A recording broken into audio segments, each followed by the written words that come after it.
See, she is the freak of the week. The way everybody speaking to me. Not everybody. See, she is the freak of the week. The way everybody speaking to me. Yes, let's step to the party like a OG. That's the calm before the storm. Just about to show everybody how nervous I really am for Arsenal versus Manchester United. About to put them in a zubi, getting all gassed up over Red Ralph. But you know what, people? It's hot in this place. Let's get straight into it. I'm ready. It's going to be an awesome show. Let's go.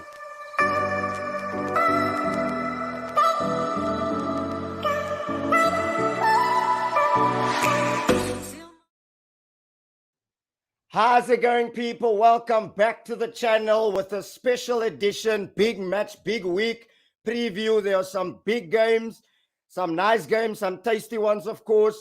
Please don't mind the Dicky Bow. I like to call this Dicky Bow Tuesday. You got to keep it fresh. And one thing I must mention to you, my room is a dungeon, especially in summer. So don't mind me. If I offend anybody right now, just block my screen out and you can listen to the stream on Spotify.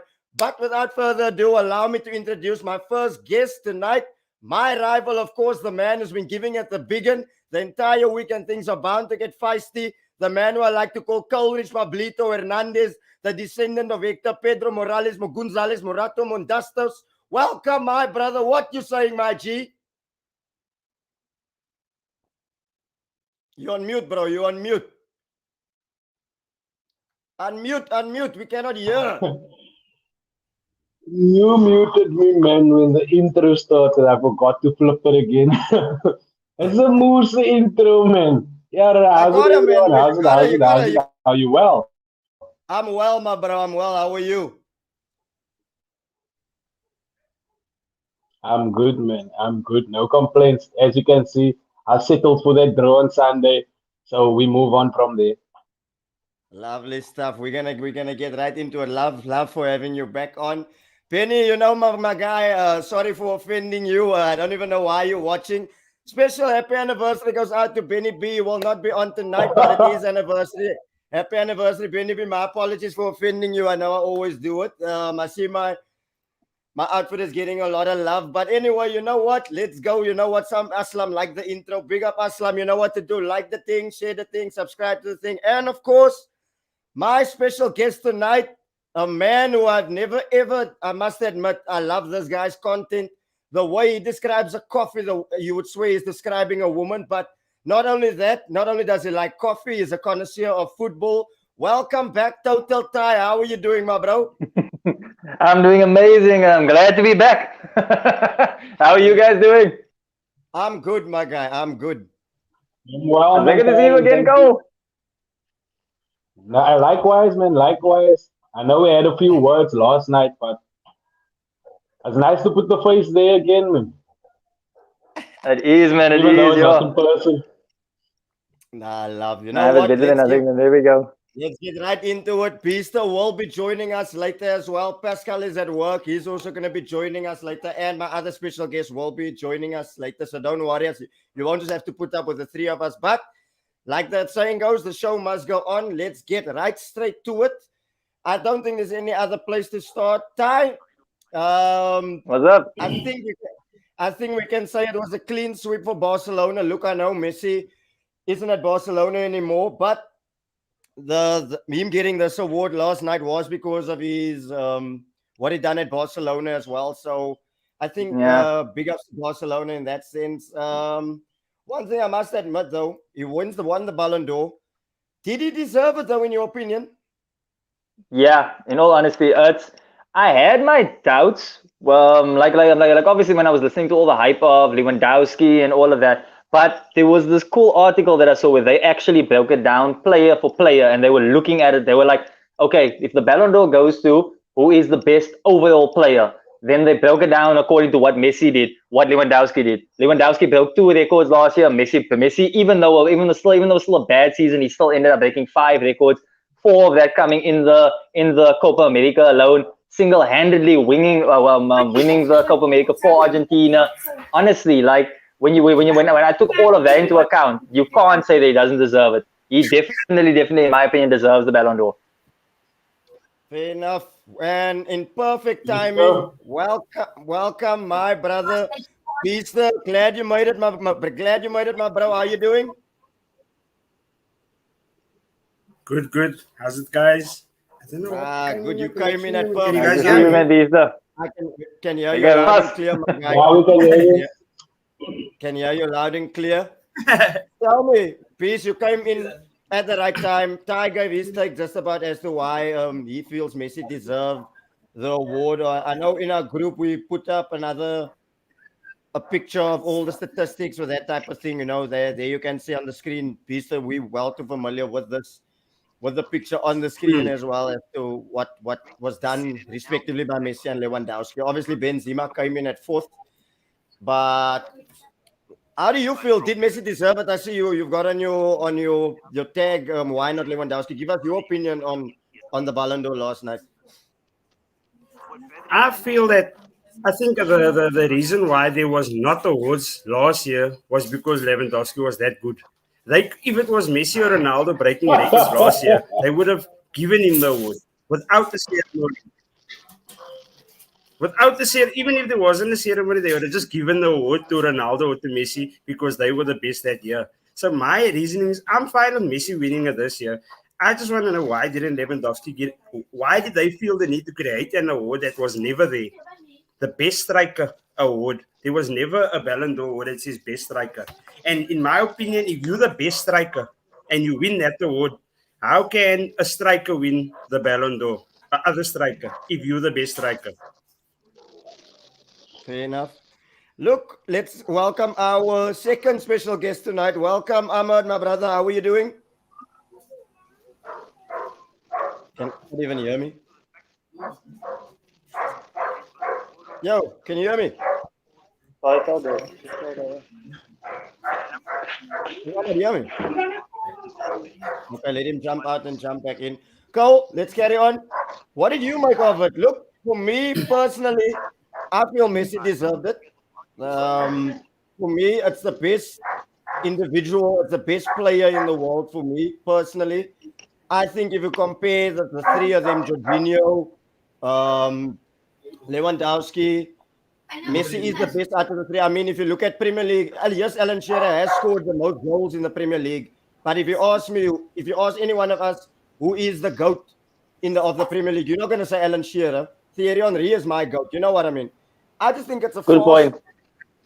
I just think it's a farce, basically. In any case, I mean, like before they used to just select shortlist three players, if I'm correct, Vista, back in the when we were growing up, three Yeah. players or five players. Now they've got who gives us shiny shit to about number 26? Who's number 26? Number 41 and all that's cuck. So that's personally the way I feel. Cole, give me your thoughts on the Ballon d'Or, my bro. Nah, I mean, Beast's corner. Look, I don't mind Messi winning it at the end of the day because we know what he did last season. But also, what about Lewandowski? The year before that, he was supposed to win it. It was cancelled. Then suddenly, it's now. So why doesn't that stats get taken into consideration as well? You know what I'm trying to say? I know what you mean, but They can't justify why they created that award of the best striker. Why didn't they have that award 10 years ago, 5 years ago? no, look, like I said, they wanted to give him something, bro. And you know, if Messi turns up in such Then a give him suit, the Ballon d'Or because he deserved it. you can't, bro. It's Messi. It's Messi. To be fair, though, the voting was tight. To be fair, the voting was tight. If it comes down to But it's not votes, fine. That was his last one, so it's fine. if it comes down to votes, it's obviously going to be between Messi and Ronaldo. Always. It's always going to be that too. Because any debate that any pundit has of the best player, it always involves just that too. It's always about that too. Who's better than the other But one? then what about? But then what about when Modric won it?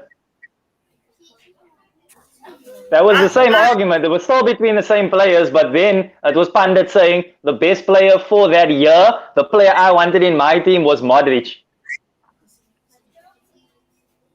I mean, I just don't like the Ballon d'Or idea of it. There was years that Messi won it where he shouldn't have won it, where Ronaldo won it and he shouldn't have won it. Cannavaro won it. Yeah, look, fair enough. If But I mean, Cannavaro won it that year, then any Italian player could have won it this year also. Because that year, Cannavaro did nothing extra than any other Italian did this year. Of course, I mean, look, based on that, then Jorginho should have won it then because they won. You won the Champions League and you won the Euro. So Exactly. yeah, Ahmad, are you with us, my Lewandowski guy? won it. Or is my? I Do you am. find my I am with you. offensive? Are you I with do me? find it Welcome. very offensive. Oh my days! But welcome, my bro. Welcome to Nice to be David here, nice to be TV. here. This is your debut tonight. So Yes, it is. you know what? You've watched the show. You know how it goes. I don't need to tell you Yes, anything. yes. The only rules on this podcast is there are no rules. So say whatever you want to say it, how you want to say it, in whichever way you want to say it. But love for coming on. My brother, what is your opinion? Look, I want to move on from the Ballon d'Or. I just want to get your opinion. Everyone has given their take. Did Messi deserve it in your opinion? No. Straight out, no. Me coming, if people don't know, Barcelona fan since I was 4 years old. Messi crazy before Messi was even in the first team. Still don't feel he deserved it. If you are basing it off last season, so that means he was still at Barcelona. Even then, his numbers were impressive. But you brought Barcelona to what? Barcelona's my team. But you brought us to what? To third in the league. Third in the league. And he won Copa America, and that is enough. Meanwhile, Lewa is scoring 40 plus goals and he gets a trophy that looks like a cardboard. 50 plus. So, I feel it's 50 very plus. unfair. 50 plus, there we go. Sorry. 50 plus. And you're not even looking, you're not even giving him any recommendation. I mean, Messi was nice enough to say, Lewa, we know this is your award. Even he knows he's not supposed to get that award. So the fact that as far as I know, the judging is based on journalists and not actual football players and coaches and stuff like that. I mean, what does a journalist know that a football analyst or a football coach knows? We let journalists vote who is the best player in the world. I think that is a bit ridiculous. So yeah, I think that is a bit ridiculous. So for me, definitely Lewa should have won it. Okay, look, fair enough. Aslam is also saying, why did Modric get it? What did he exactly do that year besides good in the World Cup? CR7 was top goal scorer, carried Madrid that season throughout the Champions League, etc. Well, look, I lost that. Me personally, that award lost its credibility for me when they gave it to Nedved over Henry, and Henry had like 20 plus goals and assists in one season. But hey, Yeah, that is a topic. That is a topic for another day. I'm not gonna worry about the Ballon d'Or. Let's leave it at that. Congratulations to Messi. Congratulations to Lewandowski. I'm sure he's having a nice rooty tonight with his award. So let's move on and look. Special mention to Pascal, whose team won Club of the Year last night. 7 months after sacking Lampard, they were down in the mud in ninth place, and look what happened. They brought in an experienced manager. Champions of Europe, top of the league. It's amazing what you can do when you pull the plug on an inexperienced coach and bring in a proper guy. But anyway, let's carry on. Let's move. Weekend review. Let's start. I don't think there's any other place we can start at besides, I mean, Tom, Manchester United, Chelsea. No, I was happy with that draw, bruh. I was happy with that draw. I was expecting a 5-0. I knew my defense is not on par. I knew my defense is not on par. I still don't know why Carrick is there because he's been there since Mourinho. He's been Mourinho's number 2. He was always number 2. And now he's the guy in charge before Ralph actually comes through. And I think he's going to be in charge for the Arsenal game as well, which is another worry. And Harry Maguire's back, which is another worry. Yes. So I was happy with that draw, but I'm still worried. Nah, look, I saw today they're still working on his work. Look, we could have stolen a 1-0, but Wan-Bissaka was terrible on the day as well. So yeah, that's the only disappointment. Beast, what did you make of it? I was also surprised by the result. First off, I'm sure United was happy, and I didn't think they would come out second half thinking, okay, we can get the goal on the counter. I think they were just happy with it being 0-0. And the way they scored that goal, it was pressing. That was just Jorginho's mistake. But if there was no one pressing, he would not have made that mistake. So I think the subs played a big difference there when they made their changes. I think they said Sancho pulled something there when he did that run on the left with Alonso. I didn't see anything like that, and that's why they took him off. I didn't see that he's injured after the game or he went straight down the tunnel or anything, but apparently he pulled something and that's why they took him off. I just feel that that changes was the wrong changes. When they went 1-0 up, I don't think they should have gone for the kill, but just keep the structure. Just change it up a bit, but keep the structure there. Do like for like plays in the middle and at the back on the wings because, like Cole said, now Wan-Bissaka was having a shocker there. So I would have even pulled him and secured on that side because if you check, Teles also when James came out in the second half, he had more ball than what he had in the first half because Chelsea was just going down the right and Teles couldn't keep up with that. So I would have then just strengthened the midfield on the left-hand side. Play one striker up front, play five in the middle, and play a left half and a right half. Leave Wan-Bissaka there and leave Teles there as a straight back four. Play five in the middle and leave one up on top running. And try and secure the 1-0 and maybe win a 2-0. But also the penalty, I feel United, that was a harsh one on them. Thiago knew exactly what he was doing. He just put his body in front of the ball and Wan-Bissaka had all the right to clear the ball. But obviously with the new rules, if there's contact, it's penalty. Exactly. So, unlucky to United though.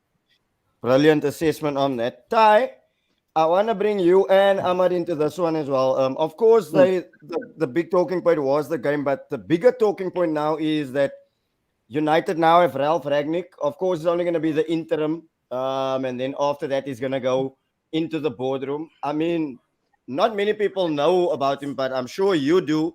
I mean, look what he's done with those two Red Bull teams. Look what he did with Hoffenheim. Look what he did with Schalke, took them to a Champions League semi-final. You only have to look at how many players have come through his hands. Werner, Havertz, Konate, Kostelman, the list goes on. So how big of an appointment do you think this is for Manchester United at this moment in time? In all honesty, what makes it so quiet is he's the guy who you like. For example, I'll give you an easy example, Nana. If he would have gotten the Norwich job, for example, he would have turned that whole Norwich into such a quiet working unit where they would have, where they definitely would have came out from where they are now and they would have been 8th or 9th by the end of the season. He's good at revolutionizing a team. So the fact that he's at United now, it's all like he was the best possible appointment. Like he was actually the one that I didn't want United to get because I know what he does with players. He's one of the coaches that basically started with, as soon as I come into the pitch, as soon as I come into the coaching staff, give me 2 weeks, I'm going to work with each player individually. There's literally videos of him going to visit players afterwards and sitting in the house with players and whatever because he knows about actually managing players. So it's scary to think what he's going to do with players like Sancho. I would love to see what he's going to do with Pogba. I want to see if he's going to be able to actually control Ronaldo and if he's going to actually get Ronaldo to actually start pressing because that's the main thing that a lot of United fans were asking because he builds his entire game around full-on pressing. Every player has one player. You press that player as much as possible. You make sure that there's no space whatsoever for another player to get the ball. That's his philosophy. So at United, it is going to be difficult, but at the same time, he's the perfect manager to actually get them to do that because he's been doing it all. He's been doing it all his life. That's the thing. That's his philosophy. And I mean, the best indicator of that was as soon as he got the job, the first people actually bragging about him was Klopp, was Pep, and also even Mourinho. There was the whole clip where Mourinho even still said that there was a piece of Ragnick's game that he also learned as he was coming up. So I was like, that just shows you enough. Like it just shows you the influence that he actually has as a manager, and United's really lucky to have him. But now over to you, Ahmad. Yes, I couldn't agree more. Go ahead. I wanna ask Cole a question, but go ahead, Ahmad. Carry on. Go ahead. I couldn't sorry, I couldn't agree more. I just loved what Ty said, the way that he revolutionized German football specifically. Exactly. I mean, look at what Klopp said when he said, I am scared of this person coming into the league because he knows. I mean, he says he knows what he's doing. He knows the players that he has. Like I said, he sits 1-on-1. I've seen that actually. I've seen that video where he manages. And I think this is what United needs. I always said this. Cole, correct me if I'm wrong. I always said United have the most perfect squad to win the league. But they need to be managed and coached properly. Because why? It's the same thing that I said about Chelsea. When I said Lampard isn't ready, I said that. I said Lampard isn't ready. They need a proper manager. They need somebody with experience to come in and do this job and show this guy because they have boss load of talent. And that's what Tuchel came and did. He didn't sit in Hana with him. He's like, yeah, this is what I am. This is how I want. This is my game plan. Either you like it or you go.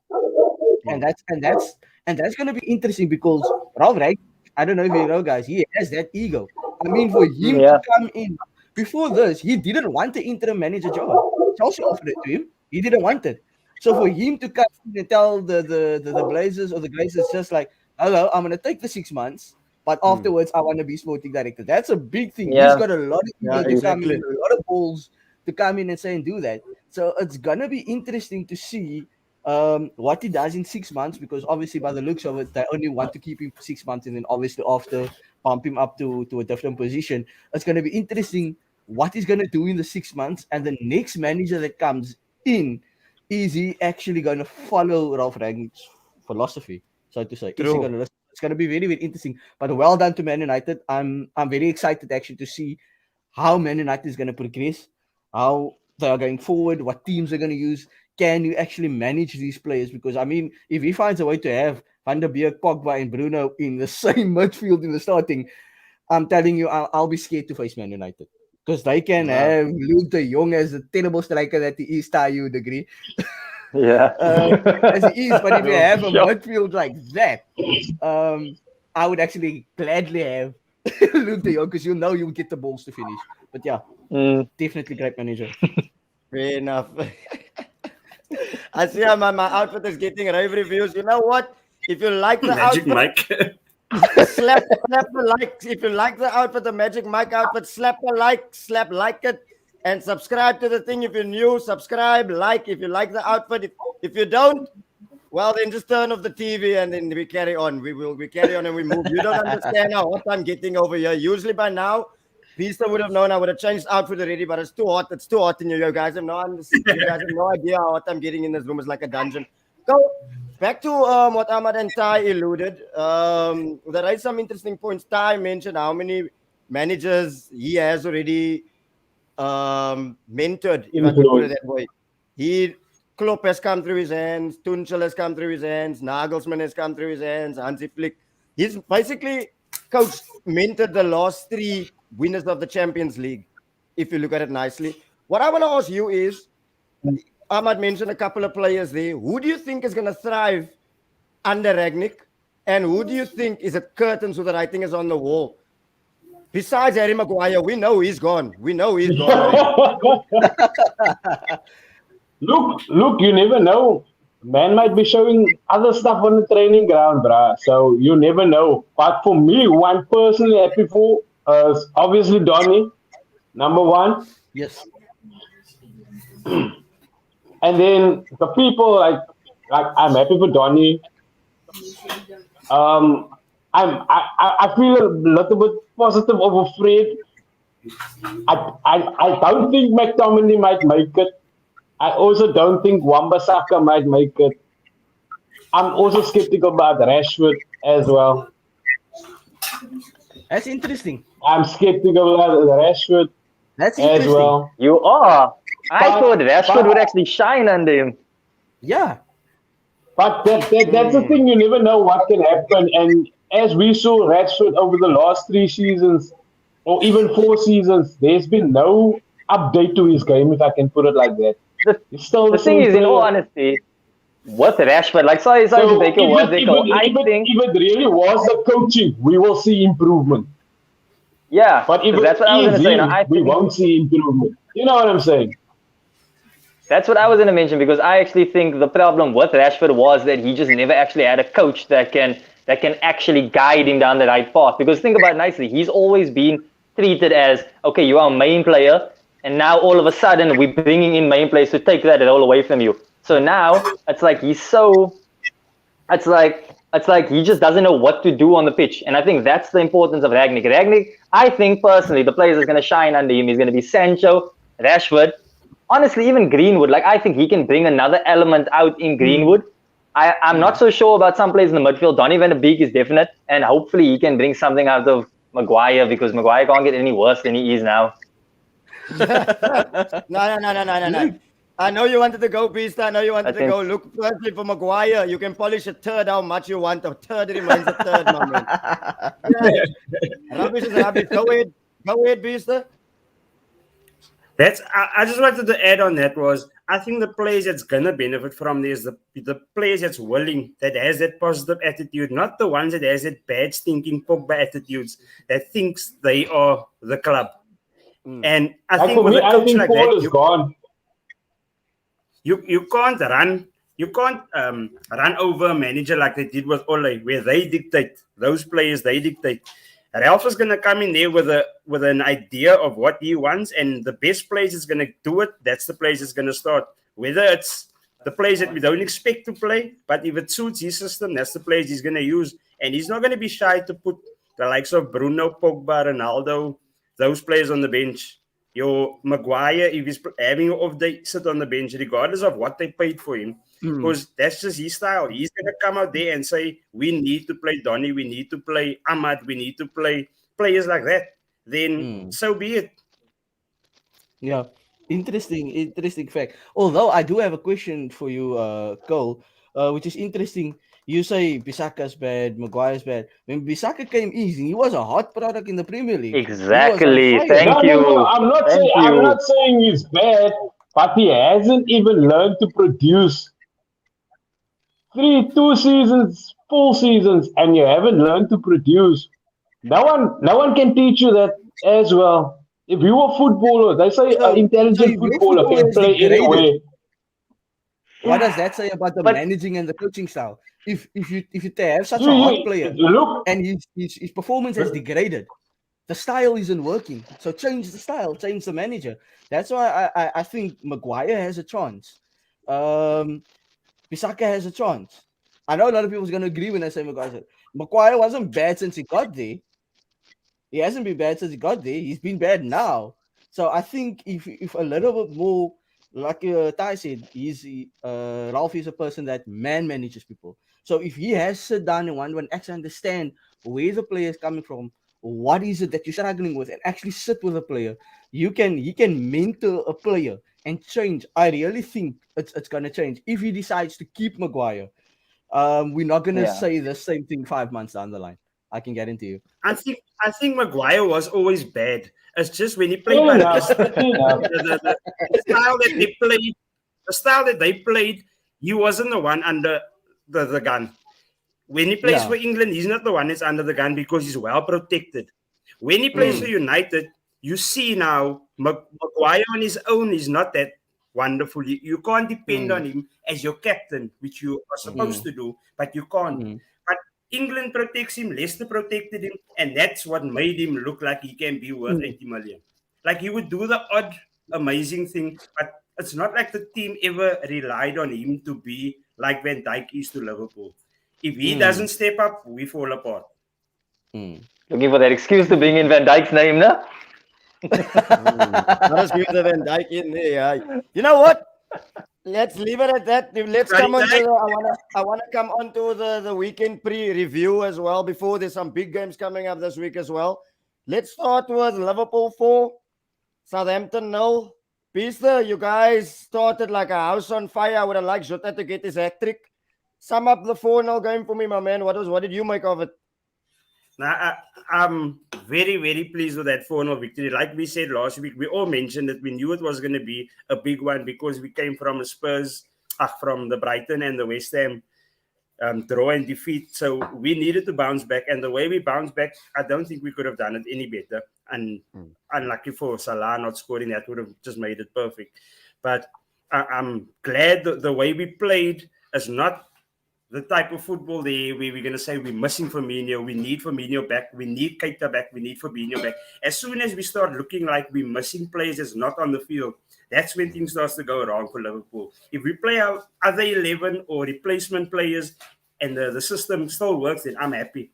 So we miss Keita, we know we're missing Keita there. We know we're missing Firmino, but if we get the results as convincingly as we are without those players, that's what matters to me. So if Jota plays every game, even if Firmino's fit, and we get the 3 points as convincingly as we did, happy days.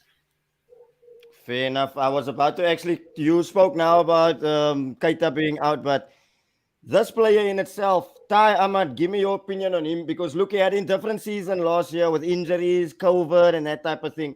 I actually think Thiago, this is his year. Actually, to be honest, we scored a banger in midweek, and he done it again over the weekend, shimmying a guy with his feet, and then obviously I took a deflection. But hell, you know what? When you're on form, that shit goes in for you. What did you I make think of it, Ty? And what do you make of Thiago as well, Ahmad? You want to go first, Ahmad? Yeah, sure. Um, you know what? I think anybody. I mean, what player in Liverpool is not gonna ride that form, that wave of form right now? But I think Thiago was always that Yo. special player. I mean, it's one thing to hit that shot, for example, in the Champions League, but to come and do it again in the league. I mean, clearly you're doing something right. But it's not just that. I think it's the calmness that he brings to the midfield, which is actually Mm, quite surprising. He just knows what to do when he's on the ball. And I think mm, that's the whole reason why. Look, Klopp is not dumb. He knew exactly when he got Thiago. He knows exactly what he got. He knew if I bring this player into the midfield, he's gonna be the one that can actually organize the midfield because every team needs that, Mm. and every team has to have that player organized. I just feel he is the one. Yes, yes, Mister. Ahmad, just on that topic, sorry, man. Um, Devi and myself, we were in a pod, I think it was more than a year ago, when we signed Thiago. That was the year when Liverpool had that bad defending season of Mm, the Champions, the yeah. Champions defending season, which was Thiago's first season. And the debate was, is he really a player that should have come to Liverpool? Is he going to fit in the Premier League? And mm, then Mm, I mentioned in that pod, I said that Thiago's came at the worst time ever because he came there for the reason that Ahmad mentioned now, to bring mm, control to that midfield. But when he mm, came, our strikers weren't firing when Dyke and Allison was out. So mm, it mm. was damage control. Fabinho was playing centre back for half of the season, which was Yeah. supposed to be Thiago's partner. Henderson was supposed Mm, to be his partner. So we could experience the Bayern Munich Thiago and the Barcelona yeah. Thiago, the Spain Thiago, the Thiago that mm. we know Thiago can be. So yeah, Mm. Ahmed, you can go on. Sorry about that. No, it's cool. That's actually a very interesting point. Mm. But yeah, I feel since he's come in, there's been a lot more control. Remember, control to the midfield. If you have one person that has a vision, Mm, that person has a vision to split defenses. And if you have somebody that's Salah and Jota or Firmino and Mane looking and Hmm. hungry to score goals, and I mean, Thiago isn't afraid to take one himself. We've clearly seen that. mm. I think he's an exceptional player. I think he's somebody that should stay. I do feel he should start more though. I don't know how you guys Yeah, feel about that, but I think yeah. he should start. He should start more, but he's definitely the right person for the job. I think Klopp has done a well thing. Taya, what do you think? I think the issue with him starting is because of those little injuries that he keeps getting. So I think since there is certain injuries in the midfield at Liverpool now, they kind of don't want to they don't want to put too much pressure on him in case he does get injured. But like the points that you guys made, because he is a brilliant player, and I just thought also part of the issue was last season. It was like immediately when people got remember when Coutinho left Liverpool, there was a hole in that attacking midfield kind of role. Who's going to link it up for us while the two at the back defense they hold the midfield. So I think a lot of Liverpool fans was kind of expecting Thiago to be like Coutinho, that was going to run up, was going to skill some players, take some shots, lead, like create the chances. But that's not Thiago's style of play. Thiago is more of a let me control the midfield. Let me let's control. Mm, Let's move the ball forward. That's how he plays. So he is an amazing signing, and the nice thing is now they found a system that really does work for him. Now he knows who his perfect partners is within the midfield, and he's only gonna shine under this. And the coolest thing is also I'm a big fan of Curtis Jones. So like this is like the best kind of player to kind of be around. You get what I mean? mm, yeah. Fair enough. Cole, Ty mentioned somebody's name there who has just been offered to United today at the cut price. Coutinho. Yay or nay? What do you say? Nay, Nay. nay, Okay. nay. Cool. Fair enough. I, Now let's move I, on. Oops. There's a reason why I had these guys on here tonight because I want to add a bit of a Spanish flavor to my show. So of course, let's do a little bit of a La Liga review. Madrid got their victory. I think you guys can admit that Vinicius and Benzema is on smoke. I think you guys can admit that. Big up I'm Benzema. scared of Madrid. Yo, Big up I was Benzema. I was so angry at that game. Yo, I so badly wanted Sevilla to get that win. Like, yo, Sevilla deserved that game. Rafa Mir in that team. Yo, everyone was playing so well. Vinicius.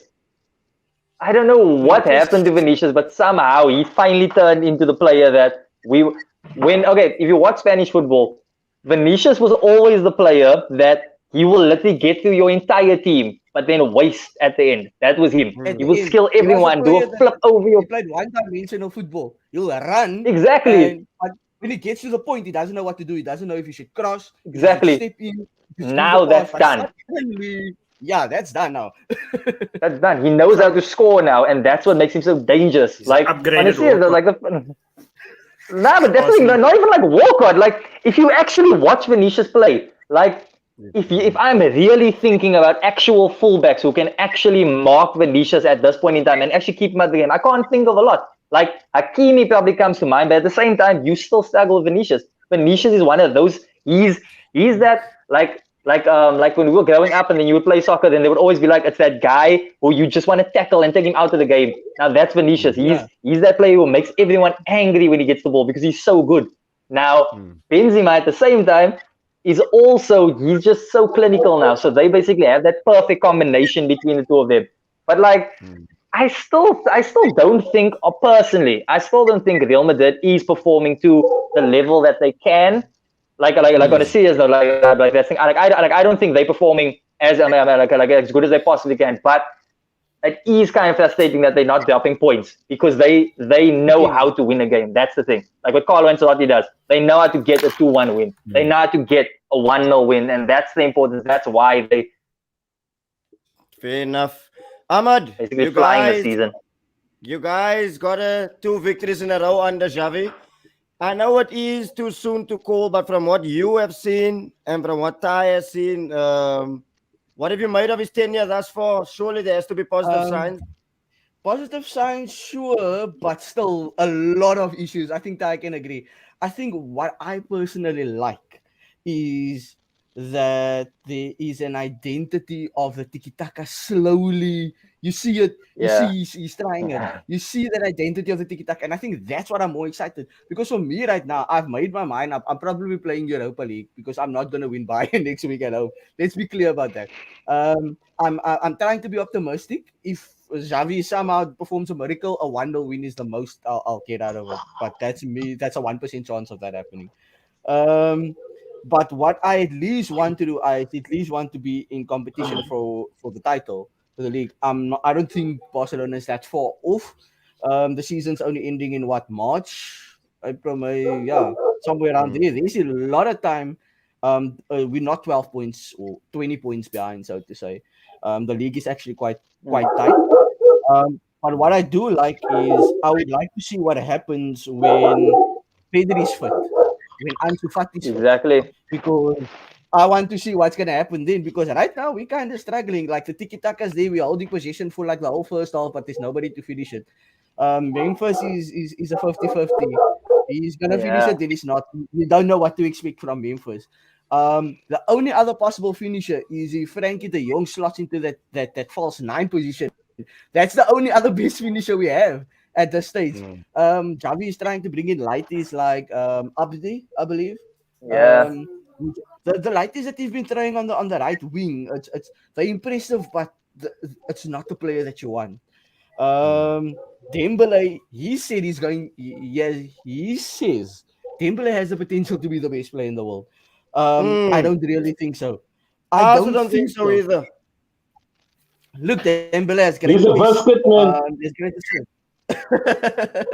exactly. I don't think he's always injured. He's always injured. But then Xavi did fire the whole physio staff and the doctor staff the moment he got there because he realized the diet was wrong and the guidance that they got from the physios and the doctors were all wrong, which is the reason why the players couldn't recover fast enough, and if they do, they weren't following the right diet Yeah. or following the right training regime, and then they got injured again. So that's the problem that he's actually firsthand have to solve out now. Is getting the players to eat properly, getting the training regime, having those strict rules. A lot of players, a lot of people that I've seen, a lot of pundits are saying Xavi's rules is strict. It's same everywhere else. The others are not just saying what they're doing. He's saying what he's doing only because that is how he was under Frank Rijkaard. That's how he was under Pep Guardiola. That's how he was under Luis Enrique. He's only doing what he's been told. Aguero was shocked when he came for his first training 90 minutes before the time and the lights were off on the stadium. Because he's used to that under Pep. I come here 90 minutes before the time and the coaching staff is there 2 hours before the They time. already are, exactly. With Koeman, it's like everybody comes on their own time. Dembele comes Yeah. 15 minutes here, and it's there wasn't discipline.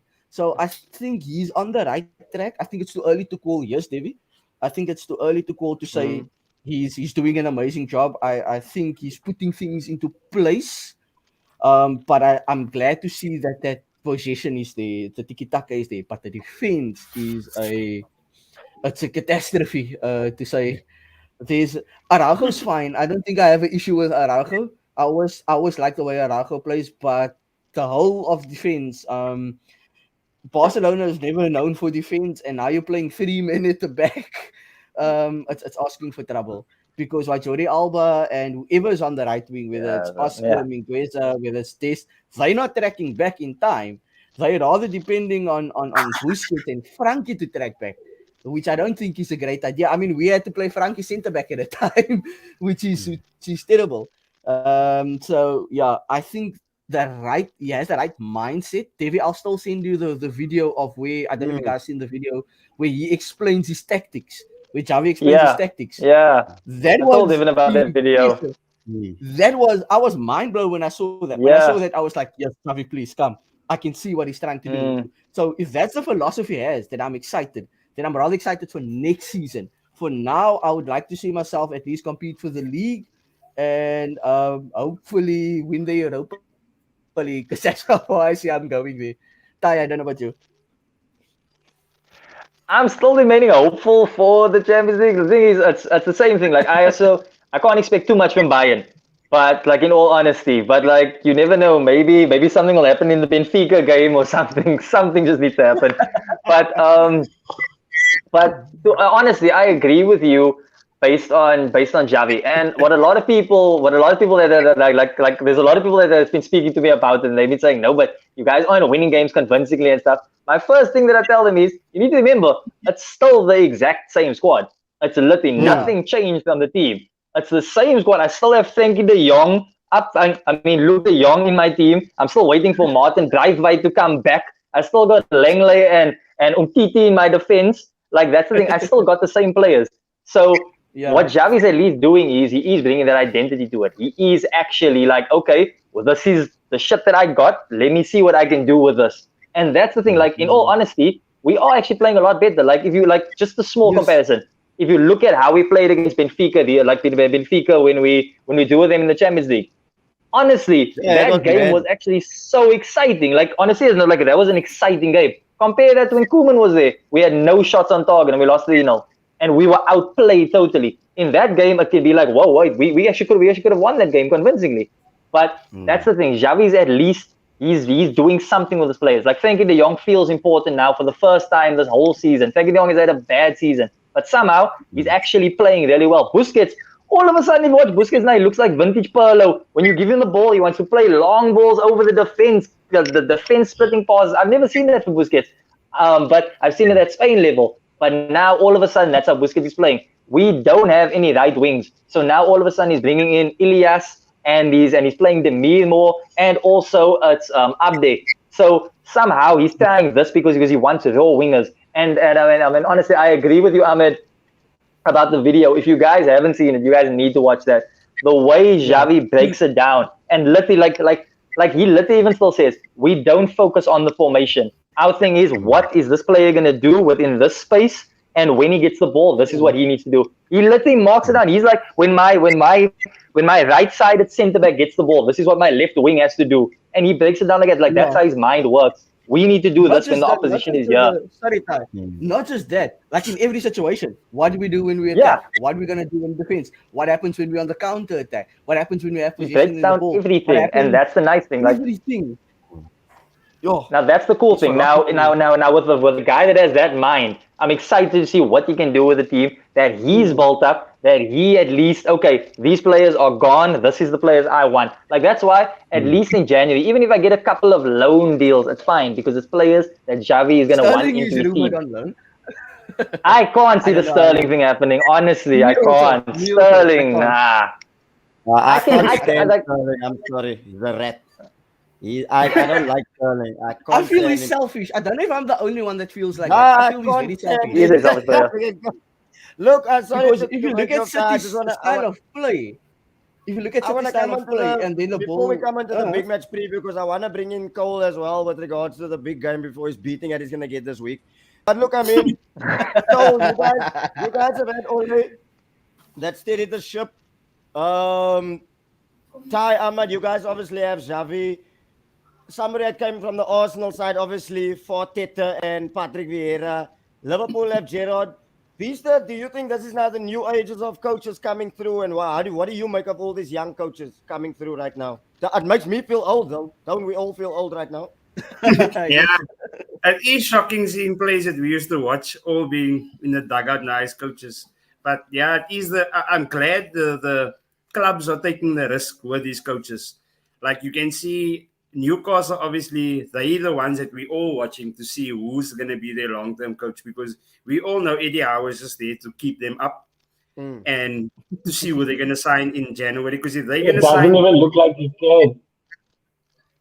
yeah, that's another thing to see if he's going to keep them up because obviously they need someone in the pipeline if they're going to sign players in January because players is not going to come there to come play for Eddie Howe.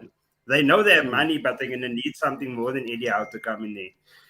I saw a comment there of Stevie G also. 2 wins from 2. So everyone is now, he's the next Liverpool. My thing is, I don't see anything wrong with Klopp. If Gerrard goes to 3 other Premier League teams after Aston Villa before Liverpool, then so be it.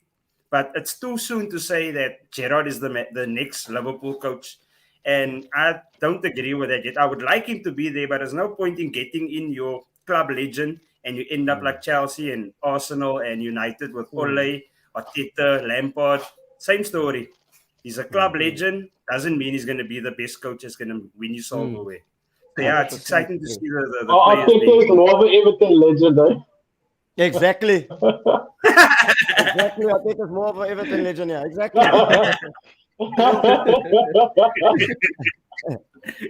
But let's come on to a tasty football week preview. I think we can all admit, I didn't actually realize it, but there's some nice footy on this week all across all the big leagues in the world. And you know what I realized, Beaster? You posted a pic the other day of all Liverpool's fixtures. We just got word yesterday at the office that there's going to be 8 games in the month of December. So that football is here, so it's going to be tasty. It's nice. But let's start, of course, with the big one. Manchester United versus Arsenal. Cole, how are you feeling about this one? Bearing in mind that I polished you off last year, am I coming again to take my customary 4 points from you? How do you see this one going? In all honesty, it doesn't matter to me because whenever you win me, it matters nothing to you at the end of the day as well because you don't win shit. But coming on to the point is, I would love a win against Arsenal this Thursday. I see you guys are actually just there for the taking as well. Look, you are looking well. You are on form, but you are still vulnerable. There are still gaps. Outside again, we're going through a transition once again. So the best, we're probably gonna go for a draw again. But I would love a win.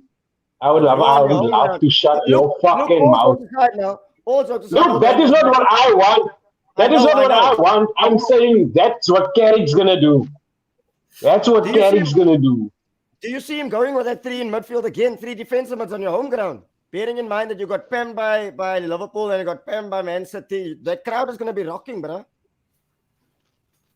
Look, if he was gonna do that, then he had to take out Matic, or McTominay at the end of the day, because there's no need for both of them. There's no need for both of them. Matic is getting too old for the boat, and Mr. McTominay Rifata here. is, he's going nowhere. So I don't even know what's going to happen with him under Ragnick when he comes in. Hopefully they can improve him. But yeah, that guy is just horrible.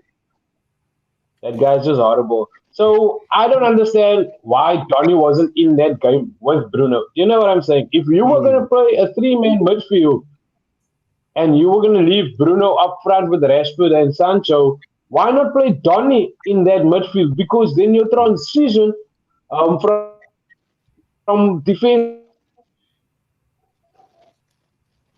easier. Is it me that's breaking up? No, I think it's I think Nah, I it's think Cole. it's Cole. Is it Cole? Cole stuck in that pose. We're still stuck in that pose. Let's just see. Let's see. Anyway, Bisa, you want me? Yeah. Yeah. Yeah, look. Okay, you what? Okay, there's it back. Carry on. We can see you now. Carry on, Cole. Carry on as you were. Cole. Where did I stop? Transition. I knew that was gonna happen. In that pose. In that pose. That's Yeah, that's Bala, man. You're a fiber, man. Your side now, Bala. Isn't man, my connection is jumping here, so that's what's happening. And yeah, the Wi-Fi is coming back, so it's gonna jump again. So, you know, Yeah, so transitioning out. I think we It lost happened him here. again. that happened again. His Wi-Fi is fucked. Pista, how do you see this one going, my man? A lot of people are saying he should play in the number 10 role, which I feel it's. I don't see Donny as a number 10. He's a centre midfield player. So he's going to be that one to take the ball off McTominay or Fred and feed it forward to Bruno, to your Rashfords, to your Sankos. Whereas McTominay doesn't have that confidence. Fred has that confidence, but he's wasteful more times than what he actually gets the ball through the gaps. So yeah. Fair enough. Beast, how do you see this one going, my brother? It's going to be Arsenal 4-4. The last one they played, it was a 0-0 draw. The two before that, home and away, Arsenal beat United. I don't see it going any different this time around. Whether Ralph is there, Carrick is there, Ole comes back tomorrow and he's there. I see Arsenal running over them and 2-0 Arsenal. Sure. Fair enough. Look, I don't know. That's as much as I give it the big one, I have to admit, Old Trafford, yes, we won there last year, the year before that we drew, but it's been a sticky home ground for us. But I mean, we need to bounce back. I mean, the last time we came up against a big team away from home, we got pammed. So I think we need to step up. I see Aslam has mentioned Tavares here. I would also stick with Tavares. But Definitely. look, me personally, I always said from our next 4 games, I want 10 points. We've already got 3. I'd even take a point at Old Trafford, to be honest with you. So I'm going to go for a 1-1 draw. I'll be happy with that. I'd love a win. Cole, your prediction, let me just get yours. Now the opposite of what Beasta said, 2-0 United. Fair enough. But there's also another big game this week as well, a Merseyside derby. Beasta, talk to me about this one, my guy. You and I both know how much derbies mean to us, my brother. Benny, David, to be honest, it's been a while ever since the last time I watched the Merseyside derby. Because Everton, to be honest, they haven't been the Everton that made it Arsenal Merseyside derby, where you can say it can go either way. The last one that we played, I think, is probably a few years ago.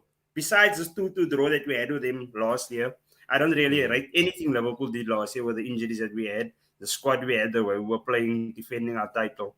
So I don't see Everton coming there with anything to show or anything to do because they haven't been playing football. I enjoyed watching Everton play, but this whole season there's not been anything. You thought, okay, maybe with the signings and the manager, maybe something will come from the Everton side, but it's like Leicester this season. They play 3 bad games, 1 good game. And that good game is not even a game that they should have won. It's just coming away with 3 points. Yeah, Benny, I do miss you. I don't see Everton giving us a game.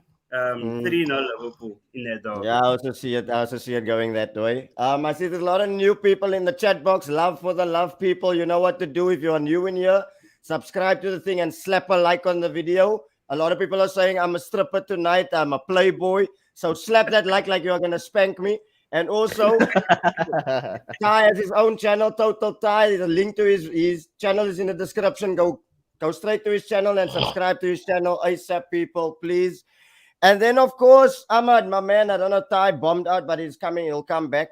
You guys play Real Betis this week. A win would see you go 1 point behind them as well, coupled with the fact that Definitely.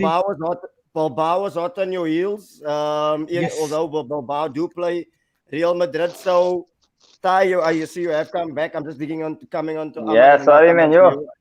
you. No worries. How do you see the Barcelona Betis game going? Can you make a 3 from 3? Is it me or Ahmad?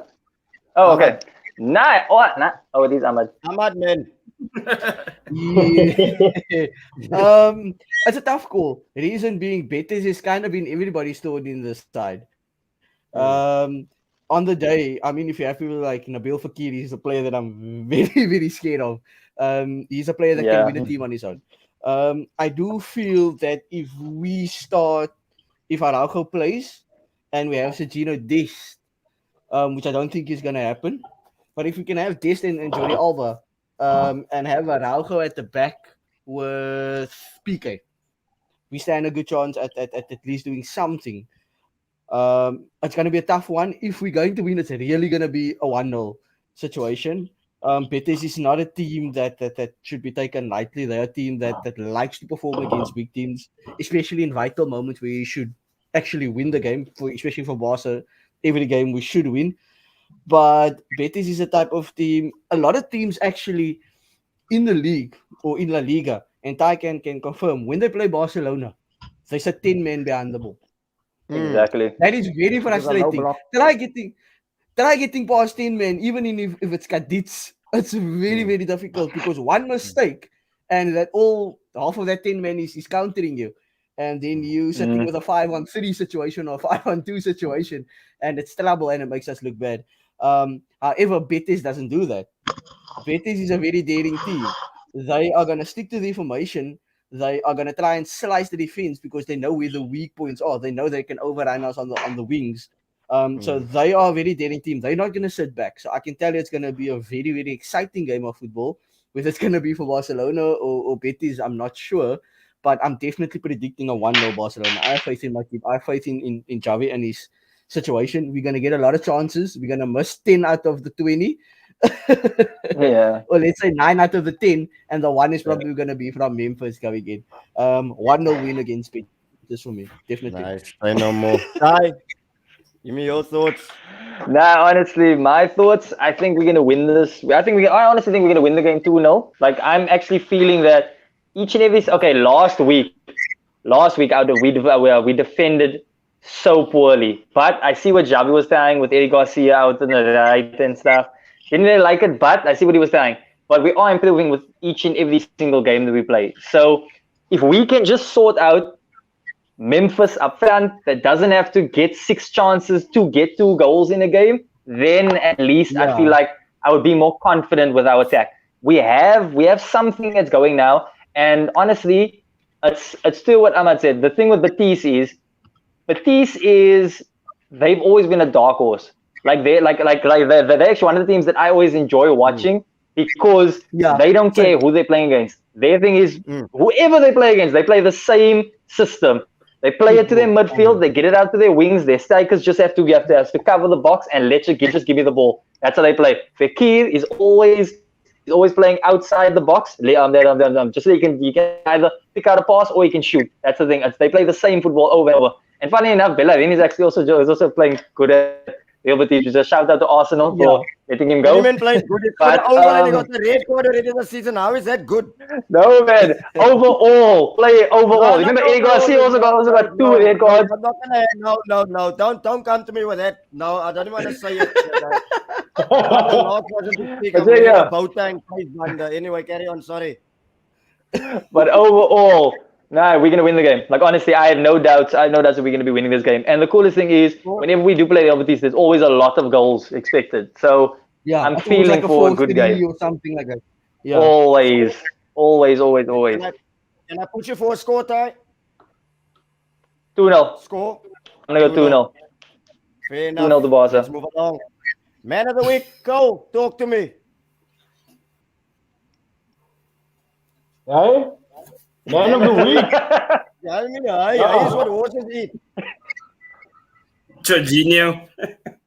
Yeah, I don't know. Assist. I don't know. What do you mean you don't know? Must I come back to you then? Yeah, come back to me. Please talk to me. I'm going to be biased and say Jota. If it wasn't Jota, it would have didn't been think you're Madison. biased. He just had a brilliant game. So I didn't think you're I'm- biased, Mister. yeah, I Jota think had it's a clear good up game. there, But to be honest, Liverpool played good on Saturday, but Madison stole the show. Even though Vardy scored 2, the way Madison played, him and Vardy on Sunday, for me, that was the game of the weekend, or the team to watch on the weekend. Just the type of football they play that you expect them to play, and they never played it all season, and now all of a sudden they're doing it. So Madison, for me, is close second to Jota being my man of the week. You know what? What is interesting? I like what you said that there is because when we were linked with Matters, and everyone was saying, no, you can't pay 70 million for James Madison, and we've got Gibraltar God who stat pads against Gibraltar. I mean, look now, Madison has way more goals than Odegaard, and Odegaard is still as cuck as he's ever been, but that's a story for another day. Ahmad, man of the week, my brother. Surprising one, Sadio Mane. I think he was key. He was key in the tech. He was most of the time he's always involved. He's probably involved in all the goals, if I'm not mistaken. Assist, he's got a couple of them as well. I think Mane was very key. I don't think, obviously, Diego Jota stole the show, and everybody's eyes on Salah and when he's going to score another goal. But if you look at Mane's work rate, that is probably because I think that's a player we need on the wing at Barcelona, Ty. Somebody with that type of work rate. But definitely for me, man of the week is actually Sadio Mane. His work ethic, his vision, his passing. I mean, he got the assist. How did he get it? His passing was accurate. His crosses were accurate. His vision was on point. If his vision wasn't on point, if his passing wasn't on point, more likely there's a 50% chance the goals wouldn't have come. So I do feel Sadio Mane is definitely man of the week for me. Fair enough. Say no more. Ty, man of the week. Can I give a shout outside of the Premier League? Of course. Honestly, it's Dries Mertens in the Napoli game. Napoli won Lazio 4-0. Oh, no. Dries Mertens is so short, but I've never seen such a dominating performance from a striker in my life. He's full-on centre forward, but it's like he doesn't like it's so weird to see a striker that's that short. Like picture vintage Arshavin playing as a number 9. But it's like whenever he gets the ball, you just can't touch him. And if you guys need to see this, just go YouTube his goal that he scored against Lazio. Yo, the goal that he scored against Lazio, like that's how you perfectly hit the ball and you know exactly where it's gonna go. As soon as he hit it, he started celebrating. He just turned around when he walked away because he knew that ball was going in. So my pick for the week is Dries Mertens, the Napoli against Lazio game. Okay. Nice. Cole, you were gonna say something? You were gonna say something? No, I was telling Tyron, Mertens is so short. Like for a striker, it's like me with my loud voice. Like when you speak to me over the phone, you would swear I'm 6 foot something, but when you see me in person, you see this little nigga. Mr. Tesco. And it's Mertens and Insigne, man. They have both of the shorties. Why don't you use your loud voice to give me your man of the week, Coleridge? Because I had time to think about it, yeah. Never! It's my flop. You'll always be my flop of the week. You'll always be my flop of the week. Look, I didn't watch all the football this week, but I'm gonna also be biased and say the game, man. Like I feel like, this was a good week for him. We just let him down on Sunday. Could have had a clean sheet. But he's done well so far, especially in polls, and your keeper's doing well. What does that tell you about your defense, bruh? He's been saving our asses. True. So he would My be my man of the man of week. the week, man. My man of the week, I'm gonna keep to the Liverpool side of things, but I'm not gonna. He doesn't represent Liverpool at this moment. I'm gonna go with Steven Gerrard to go to Palace and get a victory at Palace. 2 wins from 2, I think, is outstanding. And a Palace form has been on fire. So that's my man of the mix. Man of the week is Stevie G. Flop of the week, Cole. Should I move along? Or are you ready or what? Who, me? I'm Yes. ready. Wambasaka. Yo. Man, didn't have to think twice. Peace. I'm gonna go for Maguire wasn't playing, so I don't have a choice. I'm gonna go for the team, not the player. Everton losing to Brentford. Everton before that, Everton at the moment, Everton is playing Liverpool. They have been my flop of the week for quite a few weeks already. There's no individual that I could pinpoint this week, and it was really pathetic that I could say he's the flop of the week. So I'm gonna go play it safe and say, as a club, Everton flop of the week for me. But Shane, they've had a lot of injuries as well, right? That too. Yeah, the injuries that they had, it doesn't mean that they couldn't come away with 3 points to at least one of their games. They won Watford, that was it. They went to Wolves, they lost. Went to Spurs, they drew. City, they lost. Brentford, they lost. Your injuries, not good enough for me. I couldn't agree with you more. Ahmad, your flop of the week, my brother. Definitely the Chelsea one. I haven't seen much flops. I think the Jorginho one for me. I'm not gonna say much on that. Or if I want to call it outside the Premier League, Barcelona's defense. Even though we won, I still feel like that's a freaking flop. Even though we won, that's a flop. No, man. Come, let's change it a bit. Barcelona's defense is the flop of the week every day. Up until we can keep a clean sheet for 4 game weeks in a row, which I doubt is going to happen anytime soon. Barcelona's defense is the flop of the week for me. Say no more. Hi, your flop of the week. Ahmad on that. I agree with Ahmad on that. Like, on a serious note, no? Like, I'm not going to tell you a word of a lie. It's so sad to see how Araujo is struggling in that defense. Like you remember, I still told you, give Araujo 1 season or 2, and I can see him honestly being one of the best defenders in the world. But now you're playing against error-prone defenders, and you have Jordi Alba that can't defend. We don't have a right back. It's like it's actually sad to see that. So I would say Eric Garcia specifically, because he was struggling in that game. If I'm coming to he was struggling in that game. That was really bad. Another shout is Bono from the goalkeeper for Sevilla in the Real Madrid game, because he's the one because he was at fault for the first goal, and I was very quiet that Sevilla didn't win that game. Fair enough. Say no more. But yeah, people, just before we give the final thoughts, I have an announcement I need to make as well. So Ty and myself will be on the Lost Whistle Show SA on Thursday night. We'll be doing a live watch along with those lads as well. So DVD TV is going to meet the Lost Whistle Show SA. So it's going to be a live watch along, watching the Manchester United versus Arsenal game. So more of that to follow tomorrow during the course of the day as well. Ty will share it on his socials. And of course, subscribe to Total Ty Talks. The link to his channel is in the description below. It's not just football. This is an actor. This is a model. This is a guy that goes into coffee stores and orders the world's coffee and can turn a video into something else. So yeah, check that out, people. But final thought, Cole, my guy, talk to me. In times like these, just look after yourselves, guys. Be safe out there. Enjoy the football and have a lovely week. Lovely. I like the way you sound. Yeah. Peace. Talk to me, my man.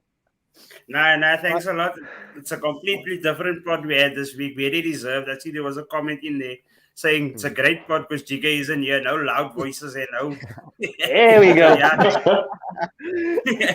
But we miss the guys. It's not on the show today, but big ups to the new guys that is on here, or the guys it came back on. It's been a good show. We look forward to December and all the football is happening now.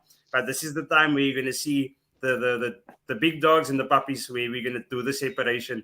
Because, like I said, for Liverpool, I'm glad of the rotation that we did, not the forced ones, the ones that Klopp decided to rotate all the positions. So when December comes, we play Sunday, we play Wednesday, bring it on. We play Friday again, come Tuesday. We got 11 for each game. So yeah, thanks a lot, guys. Fair enough. Couldn't have said it any better. Don't worry, Solid, Jigs. I man. won't wear the bunny. I won't wear the bunny suit again. Don't worry. Don't worry. Ahmad, talk to me, my guy. Final thoughts. You made your debut tonight. Talk to me. Very, very fun. This is I told Davey when he hit me up, this is something that I've wanted to do for a long, long time. It's something I want to continue doing for a long, long time. I will always be available to talk. This is very interesting. I always wanted to get people's opinions on, and it's fun to see different people's opinions on football, on just players, tactics, things like that. This is very interesting. I really, really enjoyed it. Probably one of the greatest moments so far for me for the year to be on something like this. I'll definitely be joining anytime. Davey, hit me up. I will. Well done. Then for me now, right now, I'm preparing for the Newcastle in Norwich game, which I see it's going to be on pretty soon. I would like to see some Alan Saint Maximin. I really enjoy watching him play. I think we all can agree he's an exciting player to watch. I feel he deserves a better club than Newcastle at this stage. So if Newcastle is actually going to try and build around him, I don't know. But once again, Dave, shots, thanks a lot to you. Ty, Mr. Cole, you guys have been awesome. I really, really enjoyed it. Cheers, man. Shout for being on, big man. up to you, my Ahmad, it guy. was very nice talking to you.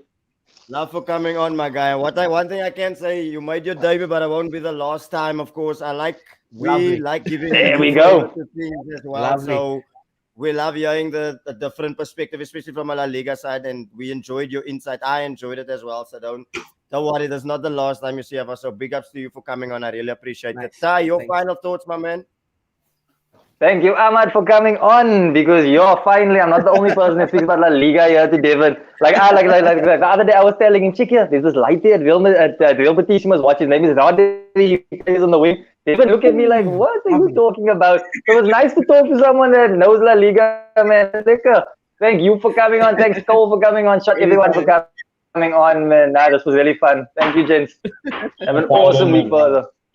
Love, glad you enjoyed it. And just you mentioned the Norwich and Newcastle game. Ty, you having a live watch along now as well? I'm not gonna do it tonight. I was planning on doing it, but I'm actually way too tired now. Like, nah, I'm not gonna do it. But I am thinking of doing it this weekend. Then I'm gonna do I'm thinking about doing the Barca game, and also I'm gonna pick a liquor game for a liquor game also to do with it. Then I'm gonna do live streams for those, but I'm not gonna do it tonight. I'm way too tired. Ty, I'm about to subscribe to your channel because I actually didn't know you have one up until Dave shouted, and it sounds very interesting. So you're getting a sub from me over there. Thank you, man. Thank you so much, man, buddy. Yeah, but people, we've come to the end of the show. Big ups to you, legends, Cole, Beast, Ahmad, Ty. Big ups to all of you in the comments. Like I said, if you're new in here, slap a like on that video, spank it, abuse it. Just have fun with the likes, and please subscribe to the channel. Like I said, there will be So more. put your dirty talks down, man. Yeah. well, the pot turned dirty when the comments started. Fuck you, Benny. Look at Benny. Not one swear word. But Fuck you, Benny. Like I said, I miss Benny when Benny's not here. He said Benny not would one argue with swear. everyone. not, you were saying, Peter, he said not one swear word. Not one swear word on the pod. Because him and Chiga weren't I was there. humble tonight. People, love for the love. It's Cole, it's Beaters, Ahmad, it's Total Ty, it's DVD. And we are out here. Bless.